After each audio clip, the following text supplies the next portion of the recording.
You are now listening to the Purpose Addicts podcast. You got to be willing to be vulnerable. You have to have the ability to self-assess, and not everybody has the ability to self-assess.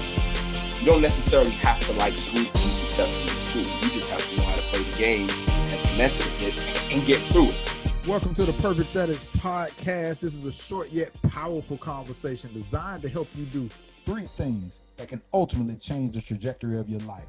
1, discover your purpose. 2, walk in your purpose. And 3, ultimately fulfill your purpose. I am your host, Coach Vic, and I'm joined as always by my lifelong friend, my brother, the educator, Dr. Shane Colquhoun. Purpose Addicts, what's up? We back again. Shane, homie, what up, man? Yo, what's going on, big bro? Oh, you know, the usual, man. I'm trying to make $1 out of 12 cents. I got 2 extra cents now with this new job.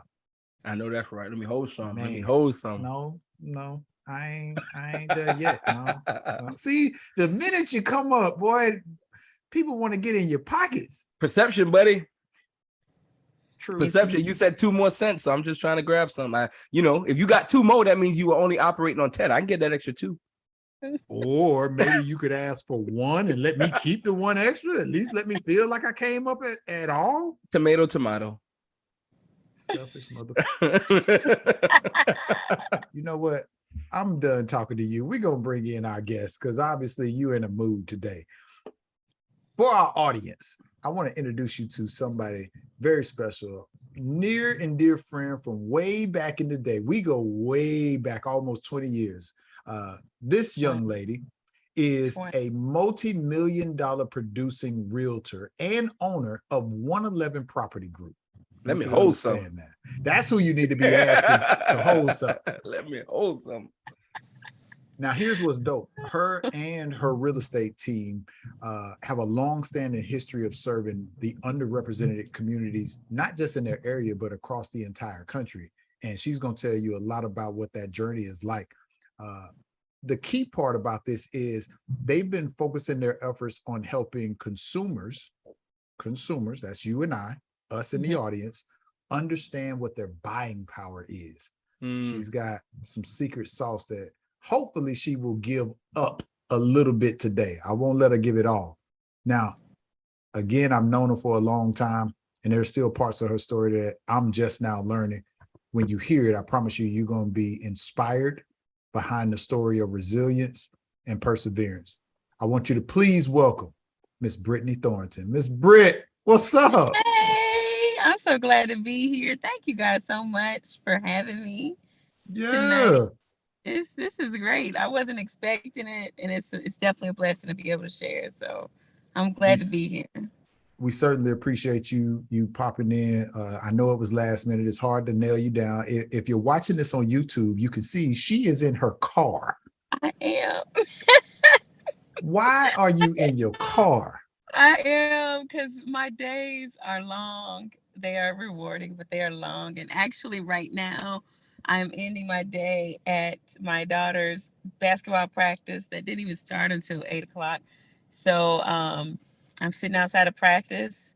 She's inside working on her shot and skills, and I'm being mom and entrepreneur at the same time. So I just left the showing and grabbed her from the house. My son is actually in the back seat also. And welcome, we headed son. to practice. Yeah, he's on the show too. We got a segment for him later. Yeah, he's there. So just my days are long, and at the end of the day, first things first, I am a mom. And to be honest, I got into real estate full time into real estate. I actually did real estate in my career, worked that in criminal courts for 2 years, and then decided to just do 100% real estate for my kids so I could be more available to them. There are days that I'm not that available, but I actually did it for them, primarily for them, so that I could just have more income, be more available, all those good things. So, yeah. That's awesome. I told y'all, people, this is gonna be a good one. Before we dive all the way in, Shane, Our people expect certain things from us. The Purpose Addicts community expects certain things of us. So I got to ask you, what blew your mind this week?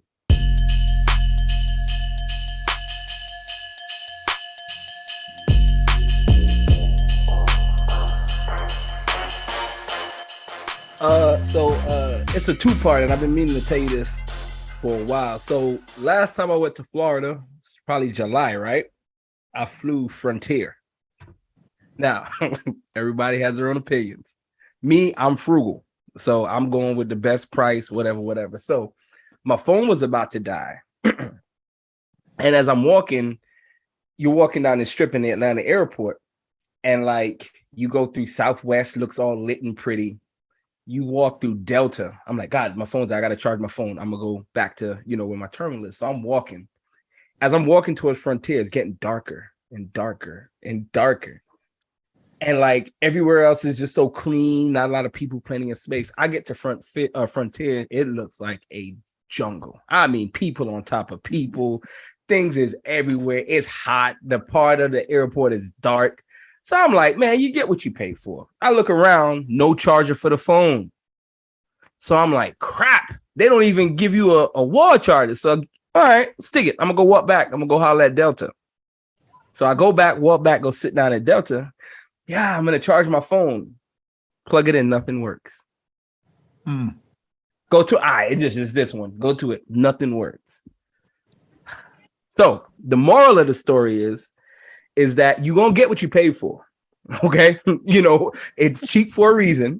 You're going to get what you paid for.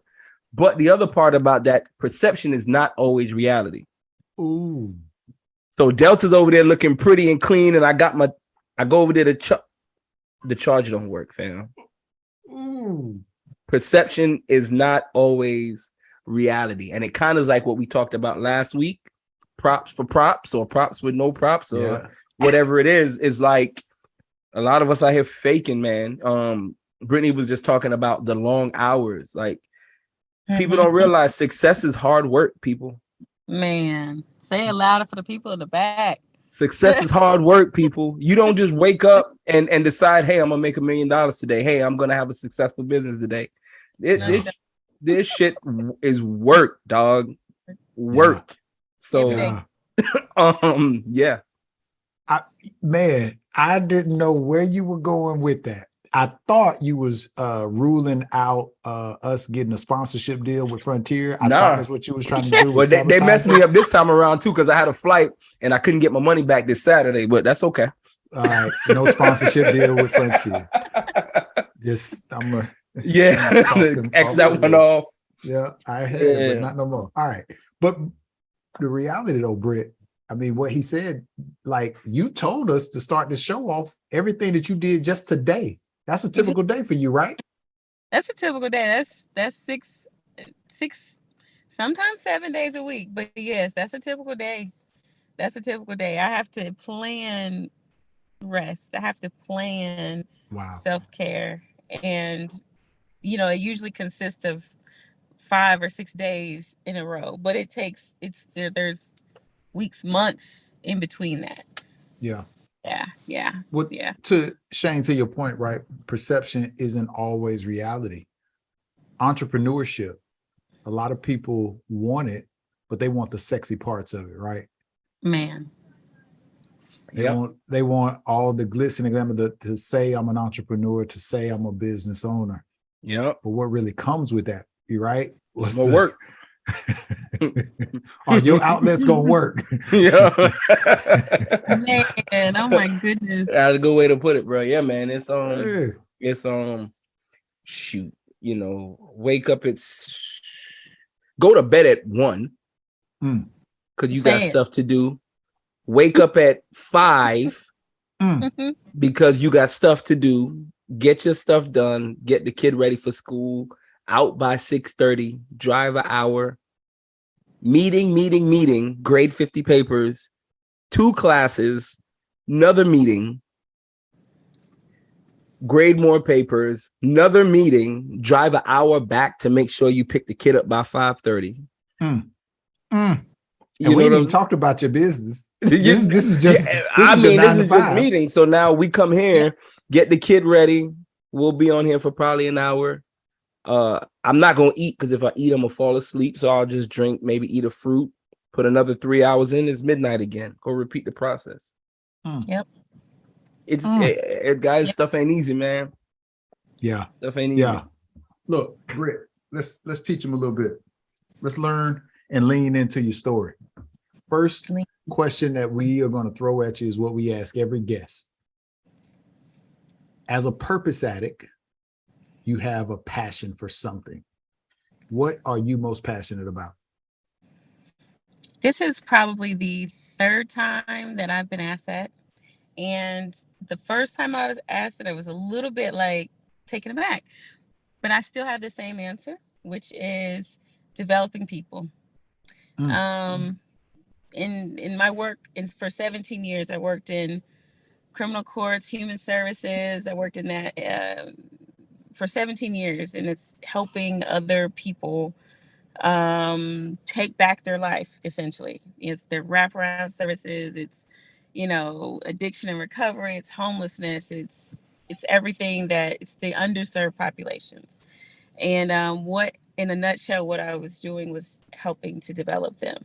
And even in real estate, I'm still developing people. As a realtor, as the vice president at the last brokerage I was with, and now as my own business owner and having a team of agents under me, I still am developing people. I'm coaching, I'm mentoring, I'm guiding, and so at the end of the day, I know my purpose here on earth is developing people, no matter where I am and what role I'm in. That's always what I end up doing every time. Never fails. No matter what the title is. But being a realtor has, I mean, all the implications that this is about self. I can get in and make a whole bunch of money for me. Why develop others? Why do that? I'll tell you, a lot of, I think, the perception, and you hit on it a little bit when you talked about entrepreneurship, and we like the pretty, the flashy, the sexy part of it, but the reality is this: like, one, in real estate and as a realtor, there are hundreds of thousands, there's thousands right here in the metroplex where I am in DFW, but there's hundreds of thousands across the country. Why pick me? Right? Why do my clients pick me? Why do I have a constant referral base? Because I develop a relationship with each and every one of my clients. I don't care if their budget is $1.5 million, 2 million, or if their budget is 110 or 105. Either doesn't matter. I'm developing a relationship with them, and that's what makes me stand apart. There are agents that are just money driven and money hungry, and I'm not saying they're not successful, but what I know is that they come back to me and I am referred because of my ability to develop those relationships. And that's the Mm. forefront of it, and I've always led any business with the mindset that let me develop the relationship, the money will follow, and it does. Yeah. Never fails. Shane got a quote that says success leaves clues. And I think that's what you described even for yourself. Yeah, and to something I heard last night,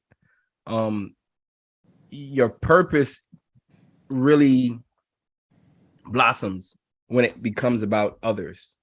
Others, And that's right. it's not about you, it's not about, what I'm saying. Obviously you'll benefit. I put on, to this point, I had no idea. I put on Facebook today.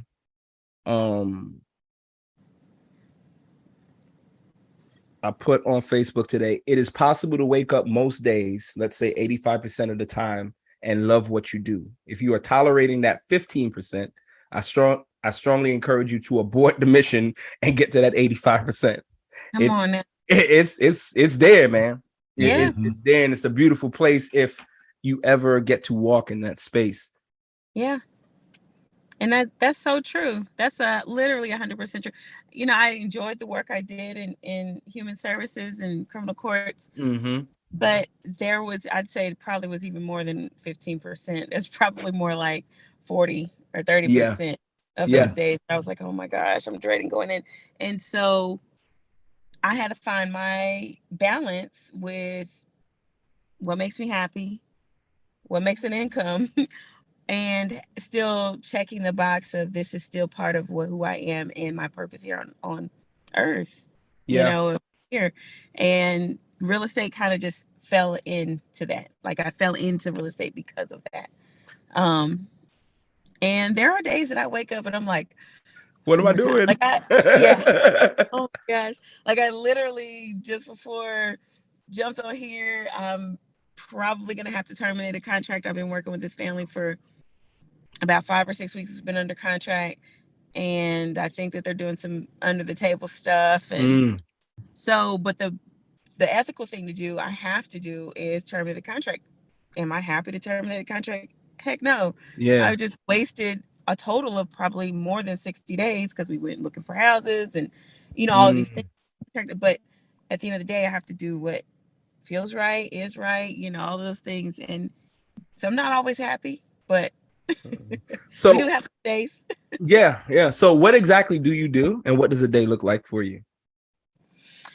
Okay, a full day. A full day is in the morning. I get up. I'm at the gym usually around 5. Mm, Try to go 4 or 5 days a week.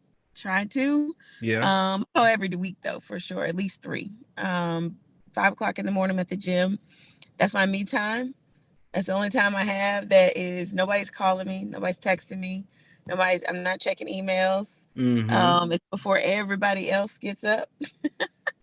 And so it's my me time. Throw some weight around and then go home, get my kids up, get them ready and out the door to school. They're gone. From there, it's like off to the races. So I start checking emails.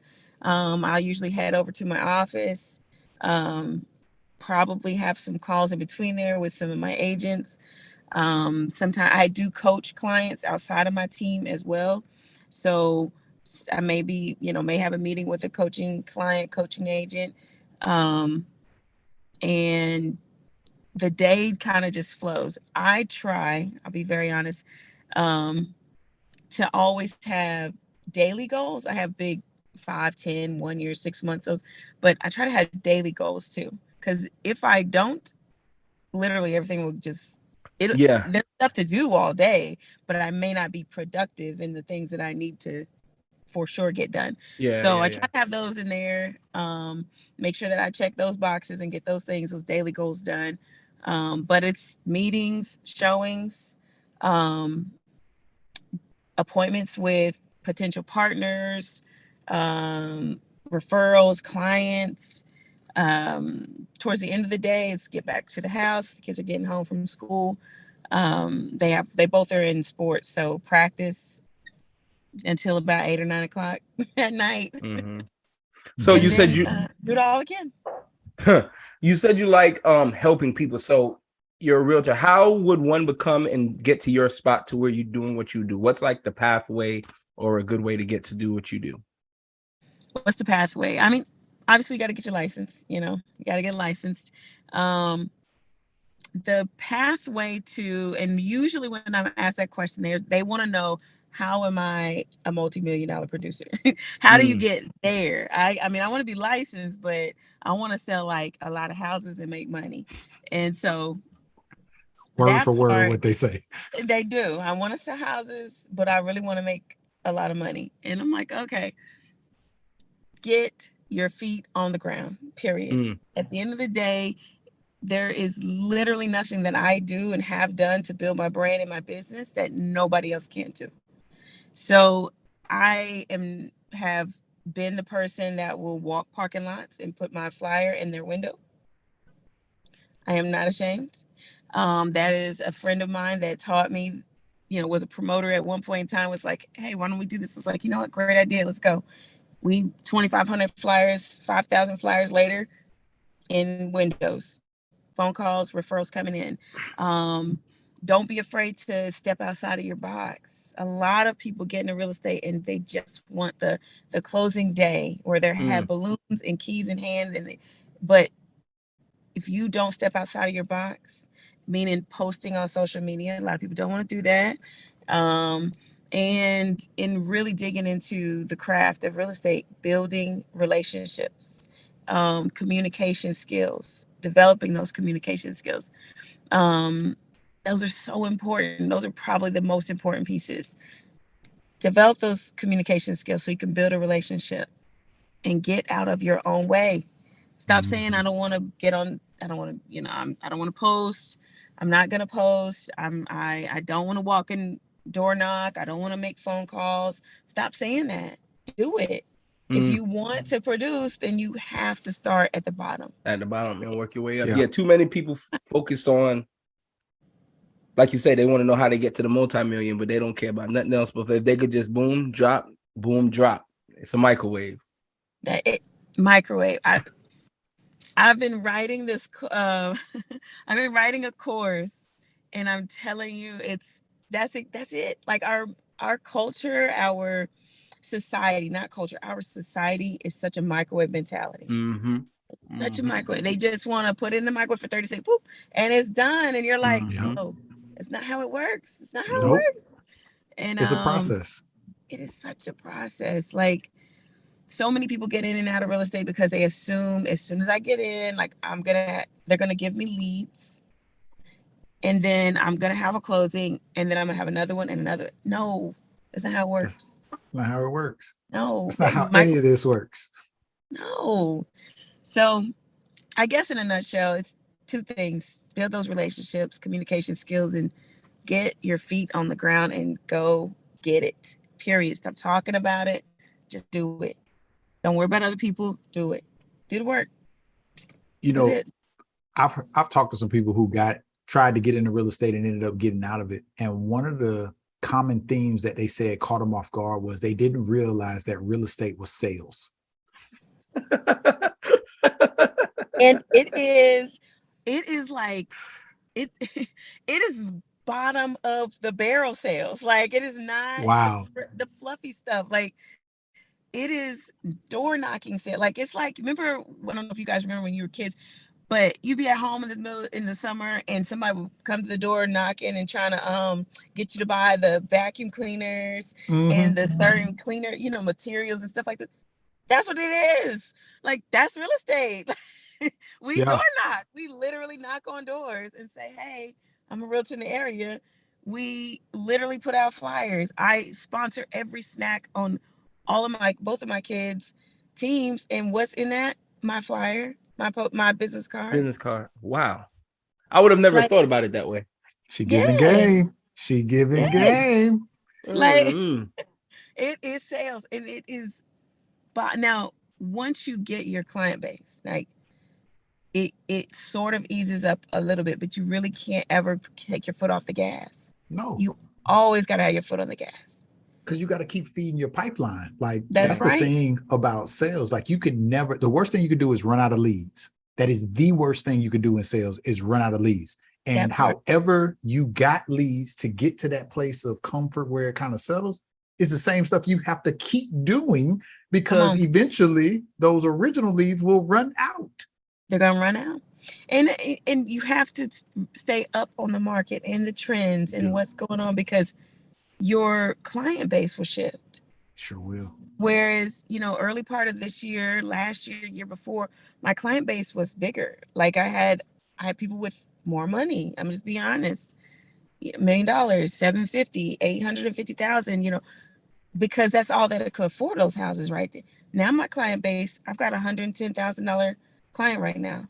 I've got a $220,000 client right now. I've got a couple 300s that I'm working with. Like, you have to be ready to shift and pivot. So I may have been able to close 10 in the, the 4 to 1 million and still been all right. But now I got to close 20 because I have $100,000 and $200,000 clients. So you have to be ready to pivot and you have to stay above and on top of the, those trends in market, all of those things. Let me throw this at you. For all of us, we hit crossroads at various points in our lives where we are sitting there questioning, did I make the right decision? Tell us about a time when you hit that crossroad. Ooh, there's been a couple of those. I mean, are we talking specifically in real estate, or are we just saying in general? Whatever you want to share. It's your world. Man, I'd say the one that comes to mind, that the biggest crossroad that I've probably ever been in, was in 2018.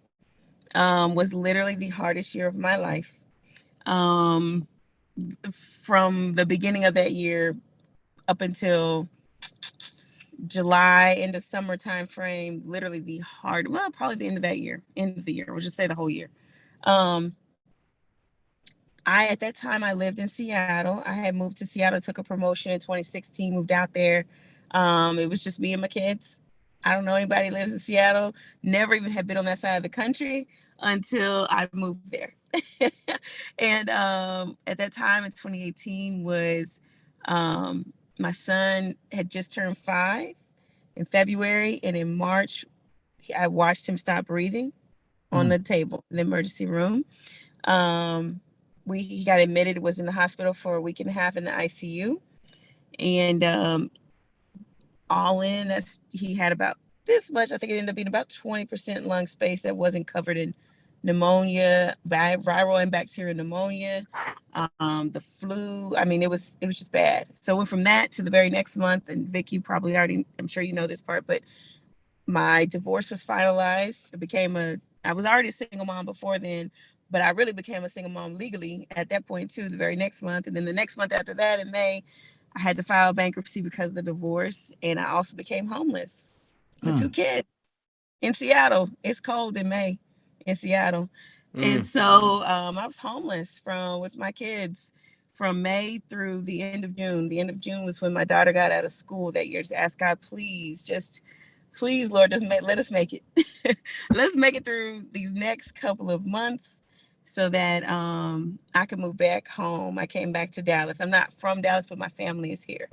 And so made it through. I was working my full-time job in the criminal courts, driving for Lyft and Uber overnight and on the weekends. And we made it through those next couple of months. And showering at 24-hour fitness. Wow. Still going to the gym, but showering at 24-hour fitness, and left there on, my daughter got out of school June 22nd. We packed up the car, what I could fit in my car at the time, and drove back across the country, made it a road trip. So they didn't know we were homeless and moving back. And that was the reason why. They were still pretty young at that time. But we had a great time. We had made it a road trip. It took about a week. Drove down the coast of California over to Vegas, stopped there, Albuquerque, made it to Dallas in about a week. Luckily, and I thank God every day, my mom took us in. We took over her whole second half of her house. And she didn't make me pay rent. She didn't even know everything had gone on up the previous, 6 months of the year. She just knew her daughter and her grandbabies needed a place to stay. So that was that pivotal. That was like, did I make the right decision? When all those things were happening, and I said, okay, it's time to pivot. I have to move, I have to shift. And so that's why I moved back. That's probably the hardest. That's the one that comes to mind. There's been plenty of them, but it's probably the hardest. And I'm thankful for it. Yeah. It's been good. I came back here, moved back here. I think about maybe 2 weeks after I got back, I got into class with got my real estate license, and it's been up ever since. Immediately got to work. Immediately, expeditiously. Got to and work. See, that's the stuff that people don't know, right? You in an intro, you say, here's a multi-million-dollar realtor, right? Ooh, can you show me how to sell houses and make a lot of money? Well, you ready to get homeless? Did you know that it's cold in May? In Seattle, yes, it is. Yeah, I need to take you through some stuff to get there. Are you willing to go through that? And most of the time, the answer is no. Nope. Right. Yeah. They Right. might not tell you with words. A lot of times they'll show you with actions. That's right. I got a friend right now, and I know he listened to the podcast, and he gonna know I'm talking about him when he hear this. No shame between us. I ain't gonna say his name, but he know I'm talking to him. And he asked me to help him to change. He said, "Will you coach me?" Now, one of the things that he admits is sometimes he gets in his own way, and Yeah. sometimes he can't stay committed to the process. And so I challenged him. I said, "Here's a book I want you to read. It's called The Power of Habit." Okay. He said, "I've read it before." Okay, great. This should be easy. When you finish that book is when we'll start our coaching session. A couple months go by and I ask him, "You finished the book?" "No." "Well, you said our coaching session would start after I finished the book." I said, "Did you ever consider that maybe that was the start of the coaching session? Mm. Come Think on. about what you wanted to accomplish." Come on. Right? Change is a process. And a lot of times people are not willing to commit to the requirement. And I'm going to use that word intentionally, the requirements of change. It's not about a duration. Yeah. It's not about a step-by-step process. It Yeah. just has requirements that you have to commit to before Yes. you even start. Yes. And that's the Mm. I part call that it people, checking the box. There's something you man, have to get. And I'll tell you, most people would say that during such a hard time, like their faith would be shaken. But more than anything, my belief in my power in his power was strengthened. I was like, there's no way that you got woman. I had a gun, a taser, nothing happened to me during these times. And so I knew, just like you said, checking the box, you have to, in order for you to get to the next one, you have to get whatever it is in this. If it's read the book, if it's check a box, if it's learn this lesson, like sometimes, but there's so many people that do not, they're never mind. I'll just stay where I am. I'm good. I'll keep doing whatever I'm doing, and unhappy or not, they'd rather stay right there, complacent, Yeah. Yep. Shane, you held back. What was that thought? I mean, there was a lot. Like y'all would, some of us would rather stay in the insanity of discomfort than run in the discomfort of growth. Come on now. That's Yep. wild. I just bought The Power of Habit. Because I'm gonna have to get it. yeah, I just went and said, all right, hit it. There was a bunch. There was a bunch. There was a bunch. That's some good stuff. Like, had you would have told me at the beginning of the conversation that you were homeless for 6 months, I'm like, where the hell did that come from? Like, you know what I'm saying? It's just That's actually when I lived in. Actually, that's my second stint of homelessness in Washington. When I first moved there, I was homeless for about a month and a half. I moved there and did not have a place to stay. yeah. Like and when I thought I did, but I didn't. I got there and they're like, yeah, no, your See, place. but conventional wisdom, right? Like somebody will hear that and call you irresponsible. I hear that and I just think, go ahead on, girl. You went after something you thought. You know what I'm saying? Like there's certain goals, and I think I've said this before here, that's gonna require you to sleep in your car. Yeah. It's gonna require you to be homeless. It's gonna require you to miss a meal. It's gonna require you to pass on something. And it is what it is. Yeah. You know what I'm saying? It is what it is, so that's wild. I didn't expect that turn or that bend in the conversation, Especially not 2 times. Not Twice. Come on, hindsight is 2020. Like it blows my mind to even like every time I'll be honest, even for a while, I think I even blocked it out. Like it wasn't even Really? I didn't want to believe it, because I'm like, at this time I wasn't on drugs, I wasn't an alcohol. I mean, I'm not an alcoholic, I'm not an irresponsible parent. I have 2 college degrees. Actually, I'm 2 classes away from a 3rd college degree. I was in a bridge program to get a PhD before I moved to Seattle. This doesn't line up. Yeah, those dots don't connect. They don't connect. And even me, I was like, how is this me? Like, I'm sleeping in my car. Like, Mm. this is not a thing. Like, I blow my mind to it, but then I go, you know what? I had to get this. I had The to. journey. Yes. The So journey. I appreciate these days where, you know, and I appreciate, all I can say is I am so thankful for these days. But I realized I had to go through those days to Yeah. get The here journey. and appreciate these, you know.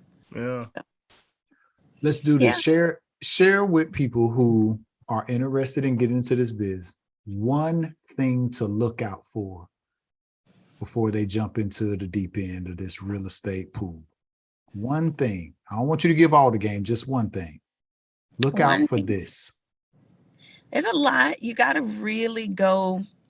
Okay, if you're an agent, you're getting into the industry, you're brand new to it, you got to go with your gut on who mentors and coaches you.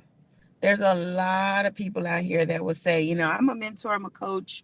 You know, come join my brokerage, join my team, and you will just basically be throwing away money, thousands upon thousands of dollars. And a lot of agents will get out of the industry because they're literally spent. Like, they have no guidance, no people have just taken advantage of them being brand new. You know, pay this amount and I'll coach you, and then the coach goes missing or the mentor goes missing. You never can get in touch with them. So really go with your gut. I'm big on, you know, when agents come to me and I interview them, hey, if you find another team that's better than my, by all means go. And as a matter of fact, even if you still need me after you're over there, don't hesitate to call. If you still got questions, reach out, because when I tell you this is it's like, it is a Shark Tank if you allow it. You gotta have some really thick skin. So that's probably my suggestion: is go with your gut. Yeah. Make sure that you find some solid mentorship, some solid coaching from some really, really good people, because there's some really bad people in here too. Gotcha. Professional opinion. And as of today, October 5th, 6th, October 5th, is it a good time to buy right now? In Dallas, DFW is perfect because there's actually houses, and I've even posted on my stories and things. I'm actually seeing houses where a year ago, 7-8 months ago, I you didn't see houses in the $200,000 range. Not Oh, livable. Not livable. They were not livable. If they were, investors were snagging them up, paying cash, and they were gone in a few hours. But it's actually a good time to buy.